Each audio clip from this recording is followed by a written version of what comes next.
कि भक्ति तो तुम्हें निरिच्छा होकर ही करना होगा, तभी तुम्हारी भक्ति में रंग लगेगा।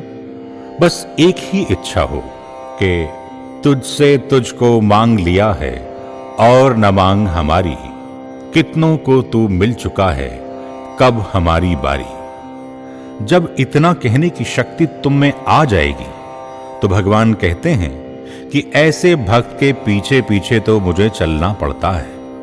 ऐसे भक्त तो मेरे मुकुटमणि हैं और उनका मैं दास हूं। अब देरी तो हमारी तरफ से है, परमात्मा तो हर समय तैयार ही है।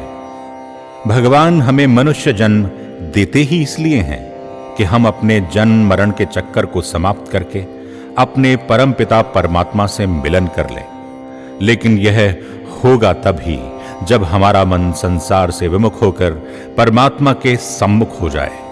यह जो हमारा मन भोगों के पीछे भागता है, यह परमात्मा के पीछे भागना शुरू हो जाए, क्योंकि ऐसा कोई भोग नहीं जिसके पीछे रोग नहीं।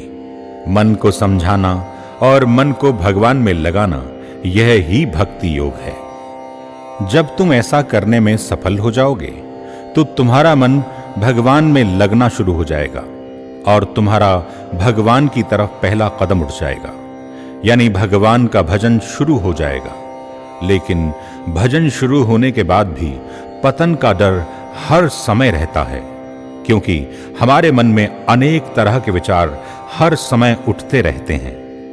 इसीलिए कृष्ण भगवान जी ने गीता में कहा है कि मन में विषयों का विचार उठता है और मनुष्य विषयों का चिंतन आरंभ कर देता है और फिर किसी एक विषय में आसक्ति हो जाती है और मन उसी की प्राप्ति के चिंतन में रत हो जाता है और हर समय उसी विषय का ध्यान करता है। और उस विषय भोग का ध्यान करते करते परमात्मा से उसका ध्यान हट जाता है, यानी मन उसको भजन से नीचे लेकर संसार में लगा देता है।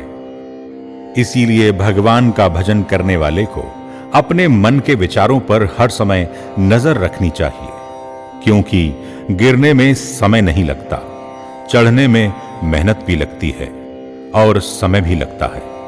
इसीलिए अपनी बुद्धि में विवेक का उपयोग करके इस संसार रूपी दलदल में ना गिर के अपने मन व तन को परमात्मा की सेवा में लगाकर अपने मनुष्य जन्म को धन्य बनाएं और जन्म मरण के चक्कर से पार हो जाएं। ऐसा अगर तुम कर सके तो तुम समझना कि तुमने भगवान की भक्ति आरंभ कर दी है और अपना जीवन धन्य बना लिया है। और इसके बाद तुम जिधर नजर उठाकर देख भी लोगे, उसका भी कल्याण हो जाएगा। जिस घर परिवार में एक भी भक्त पैदा हो जाता है, वह संसार का तारनहार होता है। अब तुम सच्चे हृदय से चिंतन करना कि तुम कहां पर हो। सच में भगवान की भक्ति कर रहे हो या संसार की वस्तुओं व भोगों को परमात्मा से मांग रहे हो? क्योंकि परमात्मा सब समय सब जगह है ही। जिस तरह दूध में मक्खन, तिल में तेल, लकड़ी में आग हर समय है ही, इसी तरह परमात्मा सब जगह सब समय है ही।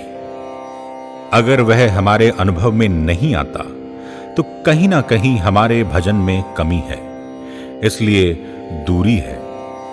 और अब यह आप ही सोच लो कि आप भगवान की भक्ति कर रहे हो या अपनी इच्छा की पूर्ति की तलाश कर रहे हो। हम इतने अक्लमंद नहीं कि भगवान के आगे अपनी मांगों की सूची रख दें, जैसे वो परमात्मा यह भी नहीं जानता कि किसको कब क्या चाहिए। हम भगवान को भी अपनी मर्जी से चलाना चाहते हैं। अगर हम सत्संग के द्वारा अपने जीवन को एक नई दिशा दे दें, क्योंकि दिशा ही बदलनी है। यह जो हमारा मन है, इसको संसार से हटाकर प्रभु के सम्मुख करना है। और जब यह मन वासना रहित होकर प्रभु के सम्मुख हो जाता है, तो अपने आप परहित की भावना का उदय हो जाता है। इसलिए इच्छा रहित व वासना रहित होकर भगवान की भक्ति करें, ताकि कण कण में व्याप्त उस परम पिता परमात्मा का अनुभव हमको भी हो जाए। आवश्यक संदेश।